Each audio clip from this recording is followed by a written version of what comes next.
and welcome to episode 217 of the Clean Energy Show. I'm Brian Stockton. I'm James Whittingham. This week, what a 2030 world with very cheap batteries would look like. You may never trip over an extension cord again. A new startup is planning to sell hydrogen-powered bicycles. Is this the future of e-mobility? Oh, the humanity. Could a solution to the migrant challenge in Europe be to assist Africa with developing clean energy? It may be cheaper than building a wall, although arguably, if you listen to previous episodes, that wall could be a solar wall. The city of Paris has reduced air pollution in the city by 40% in anticipation of this summer's Olympic Games. All they had to do was limit their residents' smoking to a pack a day. Oh, zing! All that and more on this edition of the Clean Energy Show. And also this week, Ford enables all dealers to sell EVs, but is that a good thing? And who's bigger, oil or clean energy? The answer, I hope, will delight you. After we catch up on our week, we'll get off to all those stories, plus the lightning round. And Brian and I have some personal news this week. I know you just got back from a trip to the United States of America, which we'll be talking extensively about. But I have news, and I've put it into a song.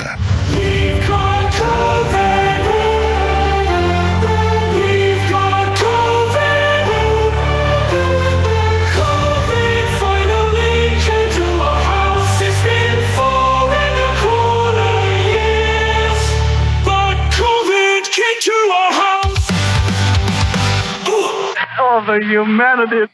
Yeah. A week ago Friday, my partner, he was sick coming home from work. So she went to Costco, of course. Yeah. Because, I don't know. She needed something. So, yeah. You do, but I heard that there has been a bit of a COVID outbreak here. Our friend Mark was visiting from Toronto and he caught it. In Regina, in our city. Yes. Yeah. Wow. That sucks. You come here, you get COVID from all the hicks. Yes, well, I came to Regina and all I got was COVID. It's probably thanks to my partner going to Costco, patient zero from the new wave. I didn't get it. It's been... You still haven't gotten it after all this time. I am a god, Brian. I wish to be worshipped. Unless I was symptom-free, because I didn't bother testing, I had zero symptoms, nothing. And we isolated her. She did a COVID test eventually. I just read an article that said, if you got a summer cold, it's probably COVID. And I didn't read it extensively, but I read the headline. So I said that to her, and she went downstairs after sitting sickly in bed Friday night and did a test, and it finally came up positive. And now you can't get tests. They used to get them out of the library. Oh, yeah. You can't even buy them on Amazon or anywhere. There's one place in our city, and it's a co-op grocery store on one part of town, and all the doctors say to go there, because I went to see my doctor about a regular checkup. By the way, I lost my family doctor, and I'm starting to see a new one. And oh, no. Yeah, she retired. So that's a problem. But I'm with the clinic, so they've recruited a new doctor, which is great. Just for you. Well, basically, I would assume so. She's going to need to put a lot of effort into me. As I get older, I've got more problems. My partner stayed downstairs on the floor. Was not a happy situation. We don't have an extra bedroom. The kid is home from university. Otherwise, 8 months of the year, she could have went in that room and it would have been fine. But it was also a good time of year because it's not too hot. It could be hot, but it's not. It's temperate. So I just left all the windows open and just completely aired out the house constantly, like 24/7, although it got kind of cold. And she came back to the master bedroom yesterday night or the night before last, and I still don't have COVID. So she's still testing positive, but that doesn't matter because people test positive. It doesn't mean they're contagious. And there's a few days where people are contagious. It's just that when we started this podcast, the pandemic was developing around the world. And then, 4 episodes in or something, the pandemic was declared. So that's all we talked about for a while. It was a scary, horrible time. But I never got it. I was scared of getting it, and it finally came to our home, and I still haven't got it. And the kids, by the way, we got 2 kids at home, didn't get it. They kind of treated her like a leper, but that's... Psychologically, it was difficult to sort of isolate one of our beloved family members, but we did that, and it worked. Well, at least you didn't put her in the shed.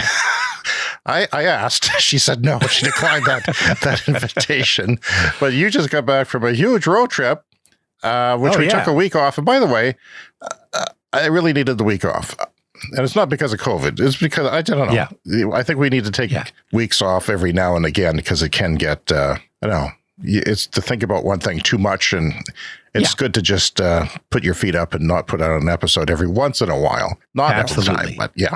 Yeah, so I spent a couple of weeks focusing on architecture. It was an architecture road trip, basically. And it does have a clean energy angle. I know I felt some pressure because last time, I went on a trip, I was talking about something and you it was to Yorkton, and I always find a clean energy angle to these stories, which are essentially about something else. But I have a doozy of a clean energy angle to this trip. Okay. Oh, yeah, it's really good.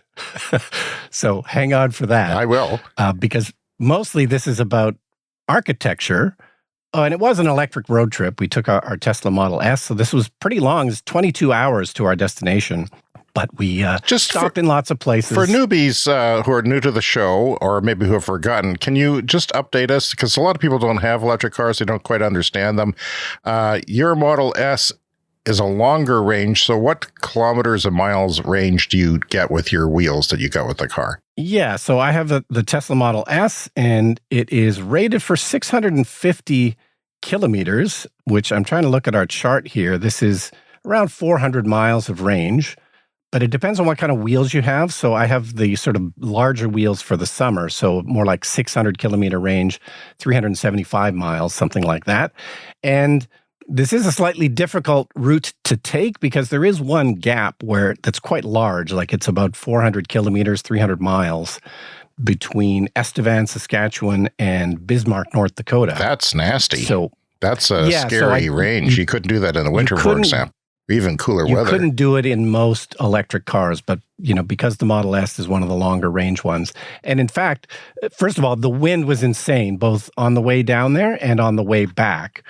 Crazy, crazy prairie winds. On the way down there, 2 full days of nothing but insane wind. So that affects your range, right? Like electric cars are very efficient, so when something goes up against them, you lose your range quickly because... You notice it. Yeah. 2 days of that on the way down, but it was mostly a tailwind, so it wasn't really an issue. But then on the way back, we did have to do that 4-hour drive, the long span with a big side wind. So we did use a lot of juice. Like it would normally take about 75% of the battery, and it took more like 90% of the battery to do the same thing. So, I learned from that I would not do that trip in the winter. It's just too risky. Wow. In the winter, you lose a bit of range, and I think it's not doable in the winter, but because it was summer, we managed to do it. Is there any major centers that might get a charger in the meantime between Estevan, Saskatchewan, and Bismarck, North Dakota? In that long gap is Minot, North Dakota, and it's surprising that they don't have a charger there. So I imagine that will come soon. And there's probably a hotel there with a charger, so you could stay overnight at one of the chargers. And then the other thing in terms of charging, we went through St. Paul. We went back to the Fitzgerald Theater where we saw a live podcast on one of my other trips, and we saw Varietopia with Paul F. Tompkins, the comedian, and he does a variety show that tours, and it was at the same theater, the Fitzgerald Theater in St. Paul, which is this fantastic with music old theater. And jugglers and clowns and monkeys and mostly music and comedy. Those were kind of the two things. But yeah, a nice variety show. And then as soon as you get south of Minneapolis, I found there was tons of chargers. Like there's almost too many chargers because, there was too many choices. It made it a little bit confusing. And one time we ended up in Normal, Illinois. We charged in a parking garage. It was like a third floor of a parkade, as we call it in Canada. And we realized afterwards, okay, that was dumb. Like we could have gone to other chargers, but we just never had been there before. So we never thought to check. It was 3 levels up in a parkade. It was just kind of annoying. But, there's so many chargers that you don't need to do that. Did you know it was a parkade at least when you got there, or a parking garage? No, we didn't think to check. It's like, okay, well, let's go to this one. And then a non-Tesla owner would use PlugShare and it would say, located on the 3rd floor of the parking garage. Yeah. Nice scenery. It's just, and electric road trips, if you've never taken one, they are different than gas trips. You need to do a little bit more research and planning, but usually it's not too onerous. But in this case, it was more planning than I expected because like I say, there were just so many options, and the car will kind of send you to one, but you think, well, I don't want to go to that one because we're going to have lunch an hour later, so let's plan another one. And it actually took quite a bit of time to do that planning, which was slightly annoying. But yeah, south of Minneapolis, the chargers get way more dense.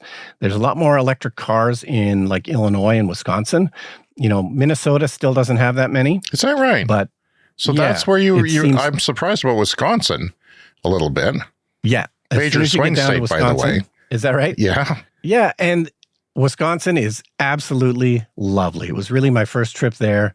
I'm now a huge fan of Wisconsin. And we had planned to stop at this thing called the House on the Rock, which is in Spring Green, Wisconsin. And we went there, and it's this weird mansion built by an eccentric millionaire who died a couple of decades ago. So he's got this very weird house that he built, and you tour that. And then he has all these weird collections. Like he's got this massive carousel. It's like the most expensive carousel in the world, merry-go-round. They turned it into a museum. It's basically and it's the Charles Foster. Yeah. What's the Citizen Kane character? Kane. Charles Foster Kane. Charles Foster Kane. Yeah. Citizen Kane, yeah. And then they just left it all and said, hey, we'll turn this into a museum. And we knew about it because they had used the carousel in the American Gods TV show. That's where we had first seen it. They used it as a location. And we kind of looked it up. Wow, this place looks amazing. And then automated instrument. Like the guy was basically a hoarder of weird things. And one of the things he loved was automated instruments. I'd be a hoarder of weird things if I was rich, I think. Yeah. They had literally like full orchestras of automated instruments. One of them had like animatronic, mannequins, like robots basically playing violins and like it was insane. Absolutely crazy. Wow. So, highly recommended the House on the Rock in Spring Green, Wisconsin. And so we're driving through and we look over to our left and there's a building and we're like, hey, that looks like a Frank Lloyd Wright building. And sure enough, it was. So it turned out Frank Lloyd Wright lived around there. We didn't even know this when we planned the trip. But there's the visitor center, which was designed by him, and it's a restaurant. And then you can book tours to go to his home and studio, which is just a couple miles away.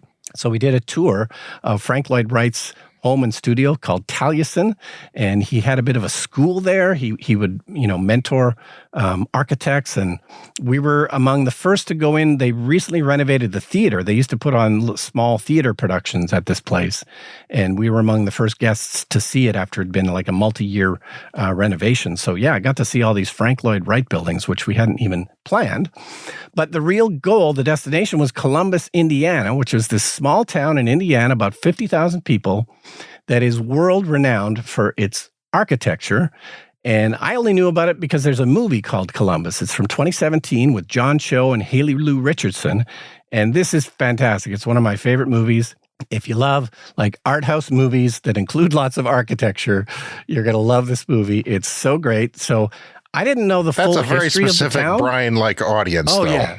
It's like this movie was absolutely designed for me. It's one of my favorite movies. But I didn't know the full history of the town. I just thought, oh, this would be a fun road trip. It's drivable.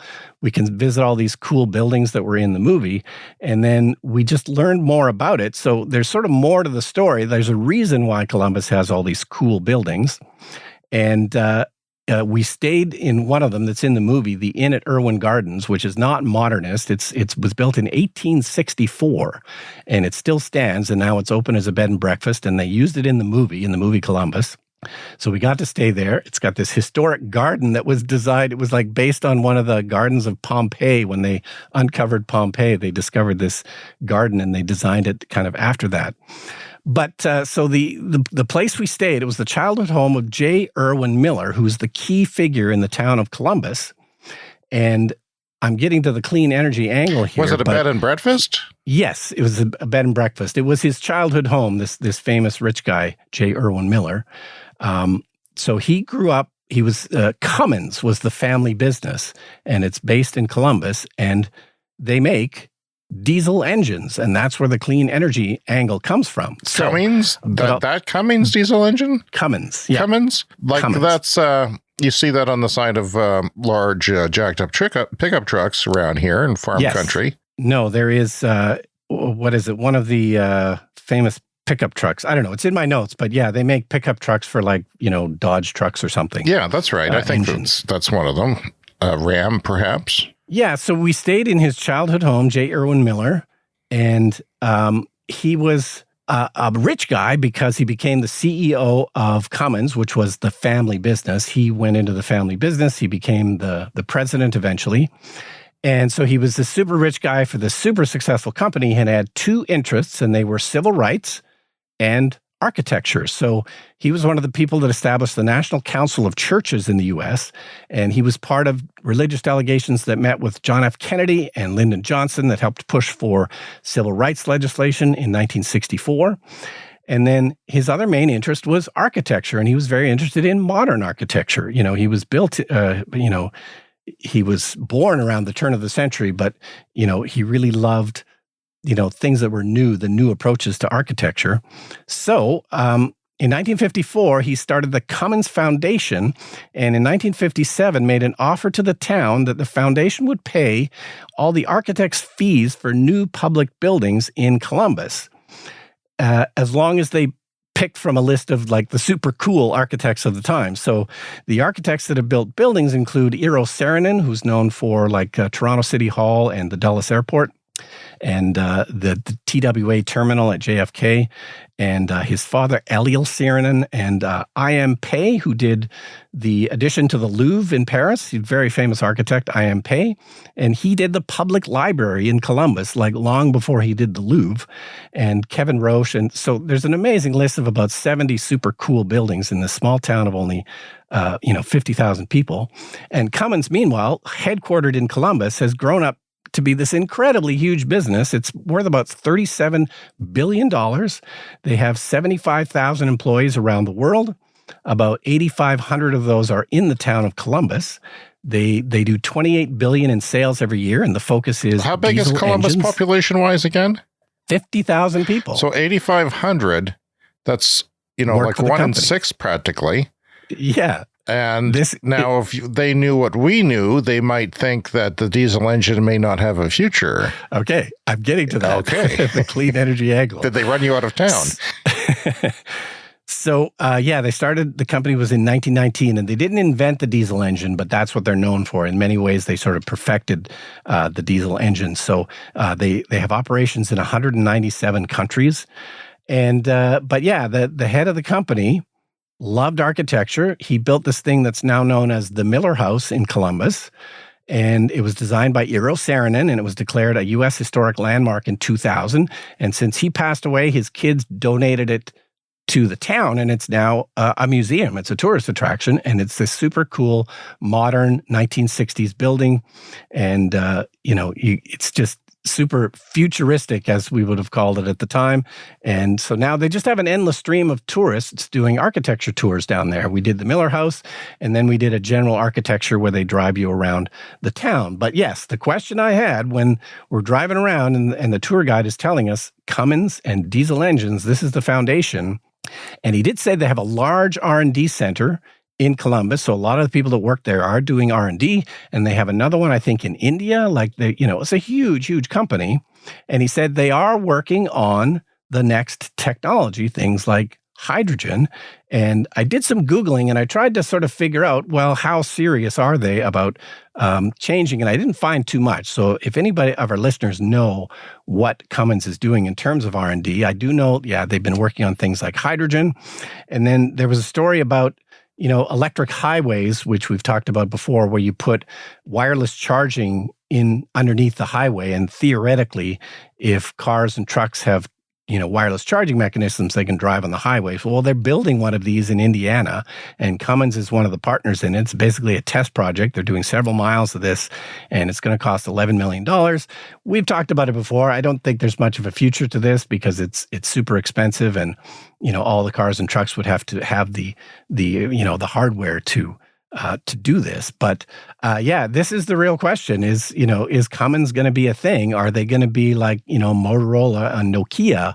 Are they going to be able to switch? Well, Brian, here's the thing: Motorola and Nokia, they didn't consume a large portion of a major U.S. capital. So I'm a little bit worried about that. I'm getting very bad vibes about this. Unless you have something miraculous to tell me, I don't have a positive future for that. You might as well, maybe you can buy one of these places for for next to nothing. It's a horrible, morbid thing to say, but I mean, it doesn't. They don't have a future. I'm sorry. One of the historic buildings is up for sale now. It was the first modernist bank in America, and it's featured heavily in the Columbus movie. It's this super cool modern bank. No one had ever done a modern bank before. This was the 1950s. It was all open and airy with big glass, and it's for sale now. And it was the Cummins Convention Center. They had bought it and turned it into an event center, but they recently put it up for sale. So, maybe that's a side of the future. I find this quite interesting. I'm not sure what to say about it, though, because I have nothing good to say about it. I will say that, when you start talking about putting electromagnetic charging in roads, then you are assuming that the technology that we have today in America is all that we're ever going to have. And we know that batteries are rapidly advancing now. They're becoming way cheaper. They're becoming more energy dense, and they're charging faster. So why, if you can charge your vehicle in 10 minutes, why would you put it into the road? I mean, yeah. And then have that road break down and need repairs, and you can only charge for a few minutes. It would have to be very long, to charge. So depending on if you're going highway speeds, and we know that trucks are going to become probably, I have no doubt that long range semi-transportation is not going to be an issue anymore, because we're on the cusp of it now. And if we're there now almost, then that's nothing. It's the batteries that are even in the system in China can come here and solve that problem right now, even if we don't make progress. I Googled it to see if Cummins was working on like electric semis or anything like that, because they do basically large vehicles. And I didn't find anything. But again, if any of our listeners knows about what Cummins is working on, let us know. Yeah, but that's scary for 1/6 of the population in a city that has thrived on combustion engines for, so long. So my own personal news, I'll be brief. I didn't go anywhere. Okay. Well, I kind of did, Brian. I went to the Pride Parade in Regina, and I'm always taking flack from you on this show for not getting out of the house. Well, I went out of the house, and thousands of people came up to me because I sat right. You sit on the side of the parade route, and they come up and they give you bubble gum and say Happy Pride. And it was the most joyous thing I've seen since the before times. I was really quite moved by it. And you've heard me talk about how I dislike my city, that we're full of rednecks here. Well, that was an opportunity to change that, because everyone who was there and being an ally of the Pride Parade and everyone in the Pride Parade, and there was thousands, it was the biggest one yet. I had gone to the Toronto Pride Parade in 1998, and that was quite an experience. You've been in Toronto since then, but I don't know if it's grown, but there's 1 million people. Like, I've never been to something where 1 million people attend. But back then it was 1 million people, and it was just quite remarkable. And, everyone on the main streets, there's apartments and people hang out of their windows and watch, and it's just all kinds of crazy and fun. But I felt rejuvenated and happy about it. I also had the feeling, and I know you're going to poo-poo this, but I think the Clean Energy Show should have a parade float. And I don't know if Musk has offended, queer people at all yet, but if he has, then we can't take your Tesla. We'd have to take my Nissan Leaf. We could take the Bolt, but the Leaf would be more, organic. But people give out business cards. My daughter was really excited when I came up with this idea. She says, I want you to do it, because she's part of the Gay Straight Alliance at her school. And she said you could put one of those QR codes on the side of the car, and they could find your podcast and, put a few rainbows up and balloons and things and give out something. I don't know what we would give. It costs about $50 for a nonprofit, but I don't know if they would consider us a nonprofit for sure, because we're not really an organization, but $200 for profit. And, as far as our marketing budgets go, it's pretty small, and I think it would be a lot of fun. And, I don't know what we give out. I think Tootsie Rolls would be good because I really enjoyed the Tootsie Rolls I got. I didn't get a lot of them. Sure. But, I got a lot of garbage too. Like there was politicians there giving out crap and it's actually, environmentally speaking, it wasn't very good. Also, I have a clip from that because you know what, Brian, also drove me to say that we should have a float is not one EV. Mm-hmm. Hundreds of vehicles of all kinds, trucks, pulling trailers, cars, vans, school buses, city trucks. Not one was an EV. And even the Shriners had their little cars there, which I was trying to explain to my kids that, even when I was a kid, this was a thing at parades, and parades were a thing, but they were there. And I know the Shriners don't give a rat's ass about the cause, but they were there in their combustion little cars making stink, and we could smell the stink. And that's another thing is like, it smelled. We were very happy in a very cheerful atmosphere, but really these very slow moving vehicles walking at, a quarter of walking pace were stinking us all up. And, especially when the bigger vehicles come in. So, yeah, if you're listening to the electric car associations, why aren't you there? Huh? Local electric car associations, you should be there driving like a fleet of electric vehicles. People will get a breath of fresh air while you pass. Yeah. And you can give out information and things. And yeah, you should have been there. And I thought we could have been there too. Because there was like, one alcohol counselor had like 2 vehicles for her alcohol counseling service. So I figured we could have your sexy red Model S or something like that. If Musk doesn't offend anybody in the next year, that would be a very fun thing to do. And my daughter would come and she would help give out candies or whatever. Anyway, that's a thought. I also have not a book review because I haven't read it, but I've got a BookNook section. This is something I got from the library. This is from Mark Jacobson, which we've quoted a lot on the show. He's a Stanford University professor. It's called 100% Clean Renewable Energy and Storage for Everything. I don't think this is his latest book. This is one from a couple of years ago. And oh, look, I've got a Pride bookmark. This is one thing that they hand out. Now I've got bookmarks. They're very colorful. And basically, Brian, this is our podcast in book form. Like practically everything we talk about is in this book. So if you're curious to read more, the author is Mark Jacobson. There's a Z or a Z in the middle, depending on what country you live in. And it's got everything we talk about and all the solutions. And, even induction cooktops are discussed like in a paragraph here. And every little thing that we've ever mentioned on the show is in that book. So go to your local library and request it if it's not there, or buy it. Or I think there's an audiobook of one of his things too, but I couldn't get a hold of it. And that's my update. So we can get on with the show now. Yeah. And if we weren't so lazy, we would write a book as well. Sure. Well, we can get AI to do it. We just feed all of our podcasts and, hey, make a book out of this. I don't think that's far-fetched at all. Yeah. It's not. It's not that far-fetched, sadly. Okay, so from Micah at Electrek, hydrogen e-bikes. So this is something I did not see coming. Did you ever think that we would have hydrogen-powered? No, I don't understand that. Electric bicycles. We think about putting hydrogen in the bigger things like ships, like cargo ships and maybe semi-trucks, but a bicycle? Explain this to me. Yeah, well, and a quick primer for if you don't know what hydrogen-powered electric vehicles are, the hydrogen really is just an energy storage mechanism. It's like the gasoline, right? Like you just store the energy as hydrogen, and then you have this electrolyzer that converts the hydrogen into electricity. So really, this is an electric bike. It's just instead of a battery, it has hydrogen, and the only exhaust is water. So this is going to drip out a bit of water. And the idea is that you would have these sort of bottle-sized hydrogen canisters. So there's already propane canisters like this that are kind of similar. So these ones are hydrogen.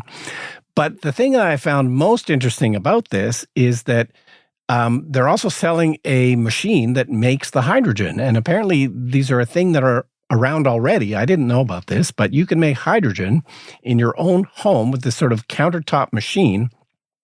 and it uses electricity. So depending on how clean your grid is, or if you have solar panels or whatever, it may or may not be clean hydrogen. If you're making it so it's like a soda stream except for hydrogen. Yeah, that's right. It's a soda stream. And you can swap it out. It's, much like you would a battery, which is, again, the thing that makes this kind of weird. Well, why don't you just use a battery then? Because we already have e-bikes that have swappable batteries that are kind of similar. And the answer, it says that they're maybe targeting, businesses rather than individuals, that this might make sense for like bike rental companies for some reason. Again, I don't know why, these canisters would be more convenient. Well, I've rented batteries. an e-bike in Vancouver, and somehow they manage to charge them when they're docked, and it doesn't seem to be an issue. Yeah. So I don't know what problem they're solving, because you certainly don't need the distance that batteries can't give you on a bicycle. You're not going to go, 5,000 miles on a trip on your bike with a hose attached to you to drip down for the urine. That's not going to happen. Your bum's going to get sore. The range isn't particularly great either. It says each canister about 60 kilometers or 36 miles of riding. No. No. It's probably lighter. The canisters are probably lighter than I don't batteries, care. So maybe you're still making a hydrogen, a fuel cell technology on a bike, which will be stolen in itself to make, I don't know what ungodly thing they would use that for. This is the stupidest thing I've ever heard. We've had some dumb things on the show, Brian. This makes no sense. I can go 60 kilometers on my bike. If I didn't weigh 1,000 pounds, if I weighed a normal weight, my bike would go quite far, easily 60 kilometers. It's rated for 60 kilometers. I agree. It seems weird. It's not what I would spend my energy on. If I had a startup, I would be working on bicycles, but I guess they're taking the chance that if hydrogen for transport does become a thing, they're on the ground floor. But these home generators for hydrogen, I'd never heard of that before, and I thought that was cool. Well, that's interesting. I don't know. I may put it in your robot or something, but not your e-bike. I mean, the e-bike thing has been solved. Robots that explode, that'd be fun. Yeah.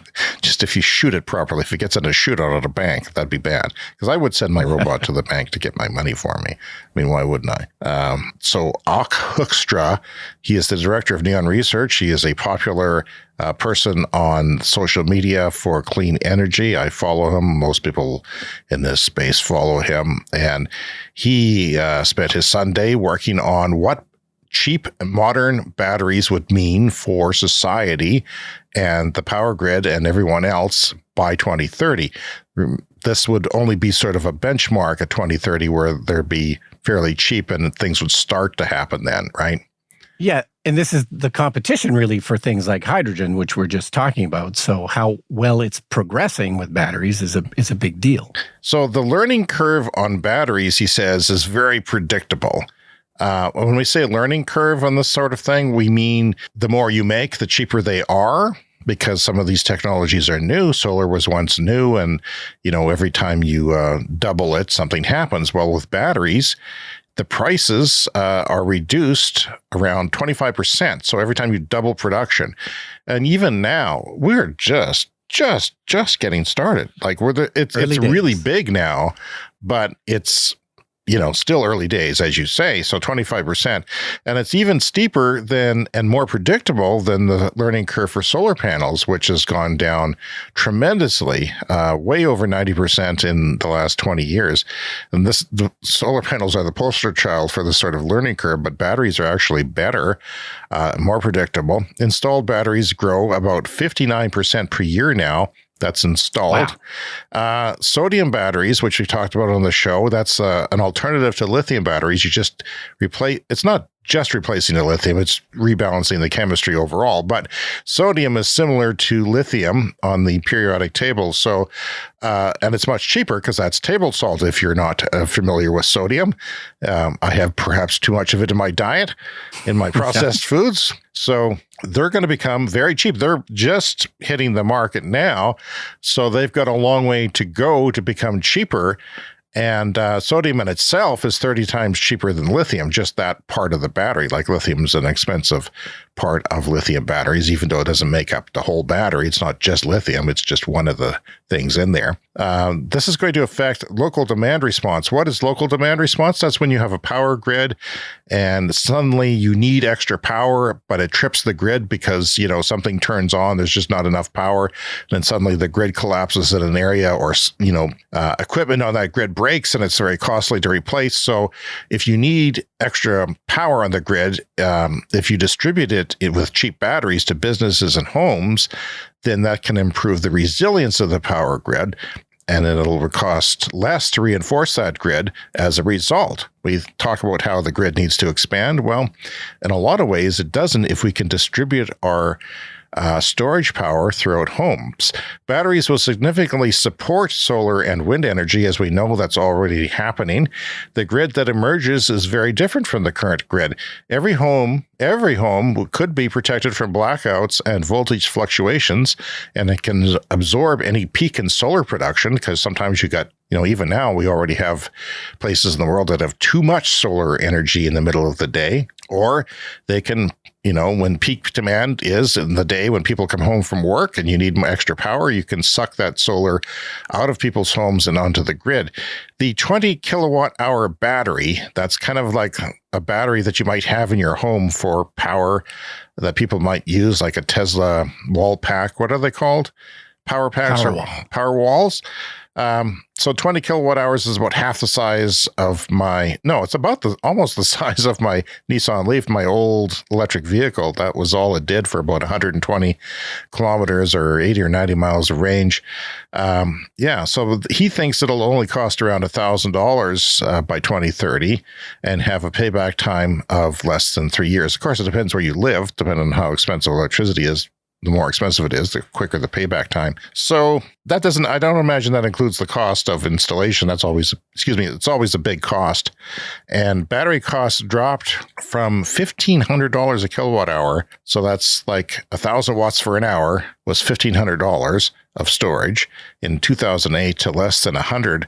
So that's a 15th. That's for NMC and LFP batteries were around $47 right now. Those are the cheaper ones, lithium iron phosphate batteries. See, there's different chemistries, and sodium is going to be one of them. Future prices could drop, he says, to $8 a kilowatt hour by 2030, with sodium batteries becoming even cheaper after that. That's ridiculously cheap. We were waiting for $100 for cars to become a parity. Well, he's saying there's a pathway to $8. I'm speechless. Materials costs for sodium batteries could be around $1 per kilowatt hour. Cheap batteries will stabilize the grid, prevent blackouts, and manage peak electricity use. Households and businesses will use these batteries, reducing grid congestion. So they'll smooth things out on the grid. Everything will become, easier to do. The electricity grid will become decentralized, which means not just a big power plant 100 miles south of the city. It's going to be in everyone's home. We're going to have solar on our roofs and power to store that solar in batteries. Standards and cryptography will be essential for integrating these new technologies. Stationary batteries will make energy more reliable and affordable. So it's a different grid. It's a different life. And it'll be worth our while to participate in this if we can invest $1,000 in a battery and actually save money after 3 years. Pays off. That's a pretty fast payoff time for you to start saving money. Yeah, I've certainly looked into home batteries and, so far they've still been a little bit too pricey. So, hopefully these become available soon, the cheap ones. And we're talking 2030. We'd love to hear from our listeners, by the way. Please contact us by email, cleanenergyshow@gmail.com. You can also leave us a voicemail at speakpipe.com/cleanenergyshow. And Brian, we started to get a-holes giving us bad reviews on our social media platforms and places. What? Because they're mad. They're mad that we're right. So please counter these people who give us bad reviews because they are threatened by a cleaner world, I think. And Spotify and Apple, there's not that many, but it'd be nice if we got some more reviews from our actual listeners. Spotify and Apple podcasts are where the main places you can leave us a rating. Google Podcasts is what I used on Android, and it's gone now, and I'm using Pocket Casts, which is quite nice, although they charge you to use it on a desktop version, which doesn't make sense to me, because occasionally I will use my laptop to listen to a podcast. But it's actually better on my phone because my phone speakers are better and I can use less energy if I'm falling asleep listening to a podcast and keeping my laptop open. So that's all good. So thanks for listening, people, and try and give us a rating if you can. All right, so this is from NBC. So the Summer Olympics are coming up again in Paris. End of July, I think. You excited for the Olympic? You got Olympic fever, James? I do not. And I'm kind of surprised that Paris is going all out trying to promote Paris. We all know what Paris is. We all envy Paris. We all wish we lived in Paris and could travel to Paris. They don't need the Olympics to promote themselves. Well, my partner actually traveled to Paris a couple of months ago, and so I have an update, and like they're going to actually have some events right at the Eiffel Tower. So I think it's maybe the fencing or something. They're going to do it right at the Eiffel Tower. And while she was there, they were doing lots of drills. Like they had, all the cops kind of set up. I was thinking about that. Paris has had, I was thinking about that this morning, actually. I was watching a video about Paris getting ready for the Olympics. And I worry about safety there. Yeah. So they're doing these anti-terrorism drills. So they would be, visiting the Eiffel Tower, and then suddenly like 40 guys, with flak jackets would be, tearing by doing a drill or something.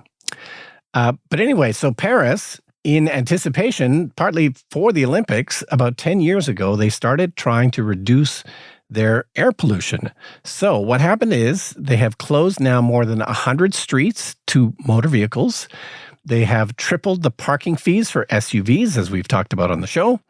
They have removed 50,000 parking spots and constructed more than 1,300 kilometers, 800 miles of bike lanes since their mayor, Anne Hidalgo, took office back in 2014. So for 10 years now, they've been working on this, and they say that these changes have contributed to a 40% decline in air pollution in the city of Paris, which is remarkable. It is remarkable. And if you think of the Beijing Olympics, Beijing has terrible air quality. They had to shut down factories for 2 weeks or something like that. Yeah. Like that's a pretty big, effort to have to take to get the pollution down to a point where you could maybe run a 100-meter race and not die.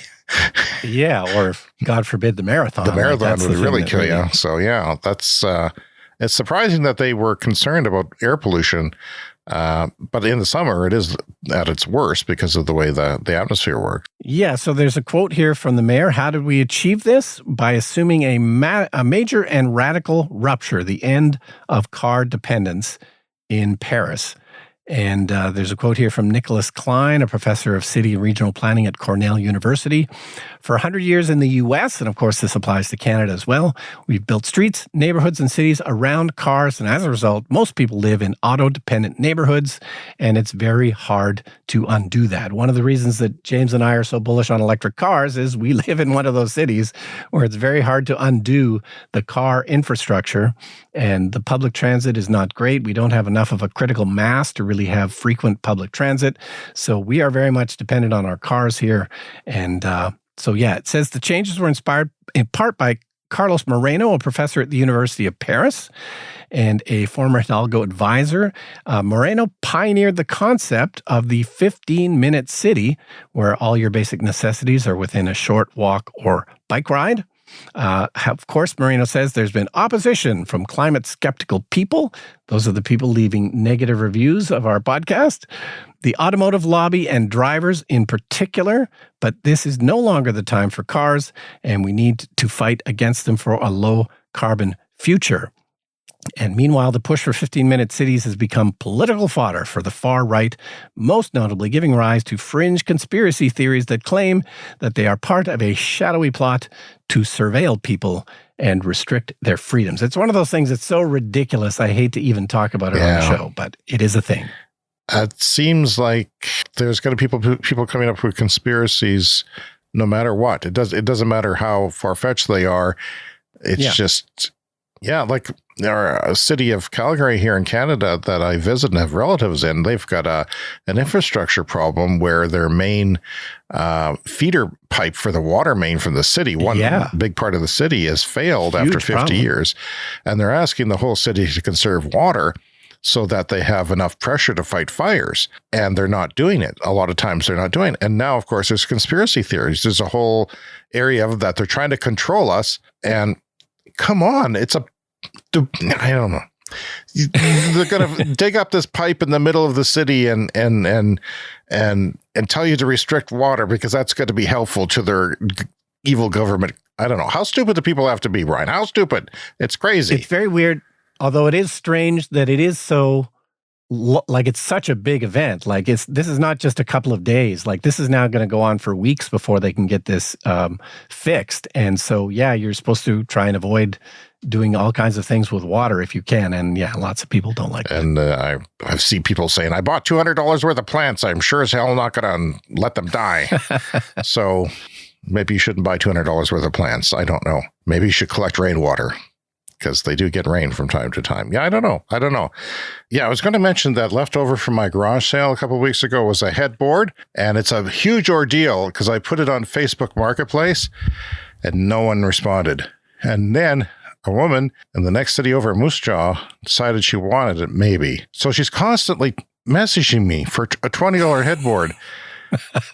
And it's just, two messages in, it wasn't worth it anymore. And it's like, can you go measure the distance between the holes? Can I spray paint it? And then yesterday she came to get it and I wasn't home. I said, put the money in the mailbox. And she was sending me all these messages that, are you home? I don't have an envelope to put it in the mailbox. and then finally, scratch all that. It doesn't fit in the car. I'll come back tomorrow. So she's still coming back now any minute. And it's just, I'm never doing it again. I'm never selling anything again. I want to not send things to the dump, but this is ridiculous. I mean, I could take 2 weeks out of my life and sell everything individually all at once and constantly. I need an AI for that. But it's just, I'm going to reenact it on my comedy podcast. It's just that ridiculous that this conversation is just goes on and on and on. Anyway, Italy is readying a G7 plan for food security and energy in Africa to reduce migrants. This is an interesting strategy. I don't know if they're using this as an excuse to say, hey, this is going to solve our migrant problem, which is very political, but it's something they're working on. Italy and its allies in the G7 want to help Africa with clean energy and food security, and they think that if you can get, an economy going on clean energy, then people will have money. There will be money going into the economy. People will be saving money on energy, and then people will be less likely to want to migrate to Europe. So Italian leader Giorgia Meloni wants Italy to, and I probably pronounced that horribly. I don't know that we have any listeners in Italy, but, if we do, I'm sorry. Get an AI to say it. Sure. She wants to, it's a she, right? Yeah, she's a far-right person who wants to connect the EU and Africa with clean energy. And she wants to be kind of Italy to be the go-between between Africa and Europe so that she'll make some money or, help their economy as well.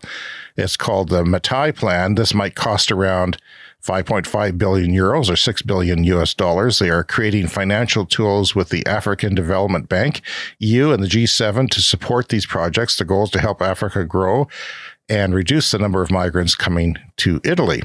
I think it's a good idea. As the African economy is growing and people are emerging from poverty, then why go to oil and fossil fuels if you can go right to clean energy and save money as well? Plus, it's mostly a good place for clean energy. Yeah, they can skip a whole phase and they can go right to decentralized energy rather than centralized energy. And that's kind of what they did with cell phones. They didn't build a telephone infrastructure and put telephone poles up everywhere. They just, cell phones was decentralized with cell phone towers and didn't have to do all the infrastructure.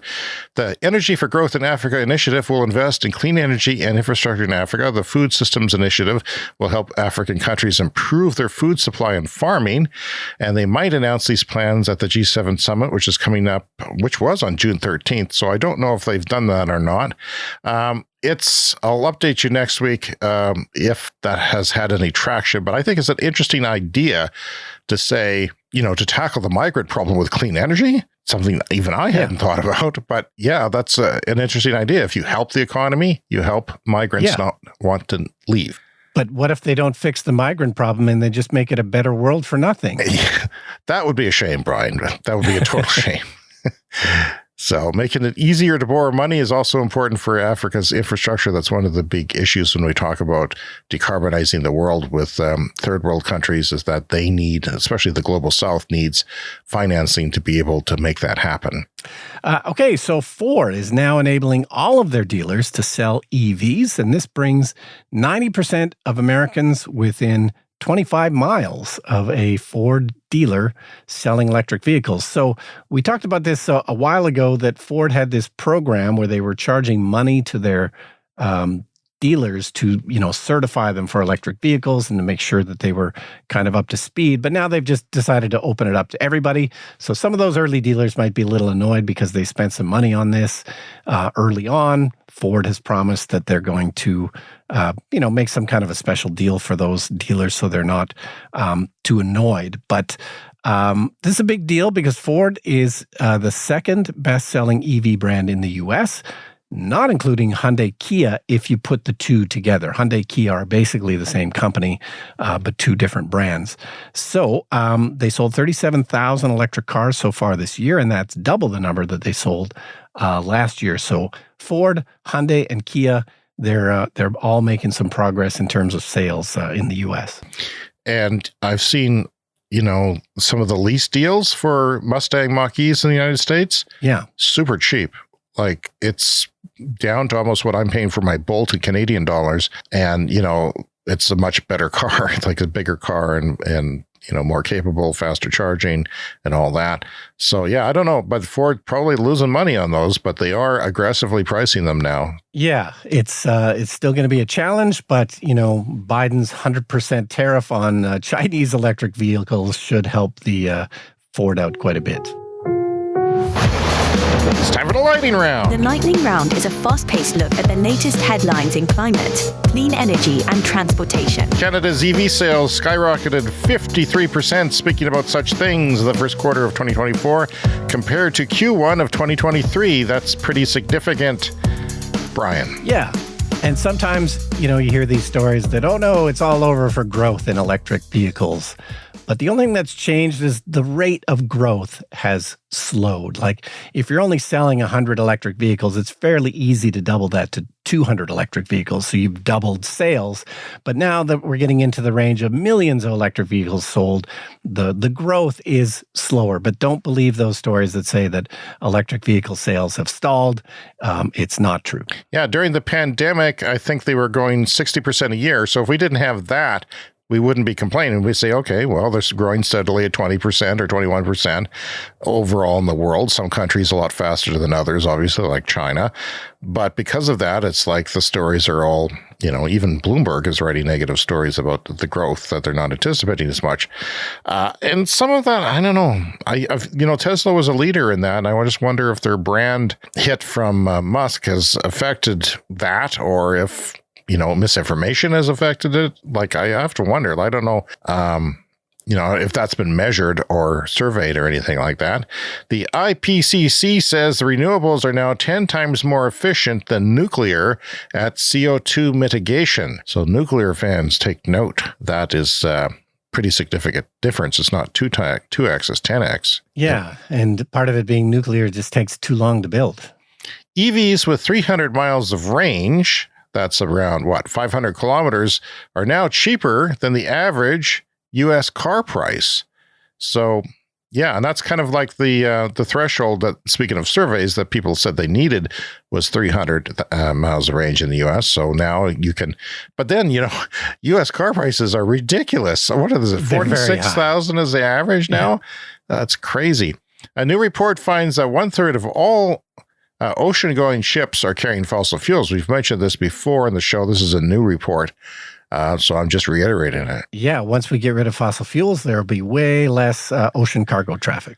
Oh, it's time for a CS Fast Fact. Globally, soil stores more carbon than vegetation and air combined. So if you stir up the soil in farming in the wrong way, it can be a problem. In China, more than 60% of electric cars sold in 2023 were already cheaper than their conventional equivalents. So look for that to come to a country near you, because that's the first country to do it. So why bother? I say, why? Why would you buy I know a lot of these cars are short range and cheap, but still, I don't know. I wouldn't want to buy a combustion car at this point. Microsoft emissions rose 30% since 2020, and not because of AI, like has been mentioned here on the show and in the news a lot. It is not driven by energy use, but by the manufacturing of steel and cement in its data centers. Actually, building the data centers is using creating a lot of carbon emissions. More Ferraris and hydrogen fuel cell vehicle cars were sold last year. And they don't sell a lot of Ferraris, Brian. No, they don't. Oil demand peak for road transport is just 3 years away. In China, it'll be hitting there even sooner. The U.S. solar generation jumped 25.5% in March 2024 compared to the year before in March. So 25.5% more. That's growing fairly quickly.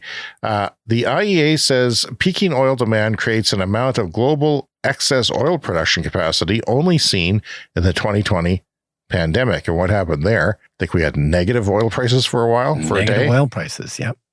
The world will run out of oil demand before oil supply. And that's not what the governments around here who have oil like to think. They've got their head in the sand. Swiss voters have approved a new electricity law that mandates PV systems, that's solar photovoltaics, solar panels, on large buildings. So you have to have them on large buildings if you're building one in Switzerland. This supports electricity communities and all other kinds of things. That's from PV Magazine. China is investing more in renewables this year, $359 billion US, than the United States, the EU, India, Latin America, Southeast Asia, and Africa combined. The U.S. is the biggest investor in fossil fuels, by the way. That's $197 billion, so not good. Another CES fast fact. 1 acre solar farm produces as much energy as 100 acres of corn ethanol. So sometimes people like to say biofuels. Well, It's a very inefficient solar reactor, solar panel. That's what the joke is, that, you need 100 acres of it, and it's very complex. You're using the sun to make energy. Well, there's a better way, Brian. It's called a solar panel. And finally this week, burn that ethanol once you make it. And finally this week, there are 7 Chinese solar companies that most people probably haven't heard of. They are already providing more energy in units of energy for the global economy than Exxon, Chevron, Shell, BP, and the other 7 sisters, so-called, who once dominated oil production. So if you look at a chart that we have, some of them are, dwarfing the closest competition. This is, how do they measure joules or energy joules? That's how they're measuring the energy that each can produce. Well, solar is producing, looks like 4 or 5 times as much as Exxon, the biggest solar company. So yeah, that's energy. It's energy. It's just a different kind of energy. And nobody talks about things that way, but there's a new energy in town. It's cleaner, it's better, it's cheaper. Look out. Yeah, and around here, when people say energy, what they really mean is oil and gas, but that is not the only way to make energy. So that's our show for this week. You can contact us, cleanenergyshow@gmail.com. Around social media, we're Clean Energy Pod, and there are videos of our show on TikTok and YouTube, including special content, sometimes not featured on the podcast. Oh, we've got a Clean Energy store too. If you'd like to buy a hat, a t-shirt, or something like that. We'll have to come up with some Pride merchandise if we have a float next year. Rate and review us on Apple Podcasts or Spotify, as mentioned. You can also donate with PayPal. That helps, and we would like to thank everyone who's done that. There's a few people out there who are donating on a regular basis. We thank you. If you're new to the show, welcome. But remember, subscribe on that podcast app that you're using so get our new shows every week, except for last week. And maybe another week in the summer or two. We'll see. But almost every week. In the meantime, see you next week.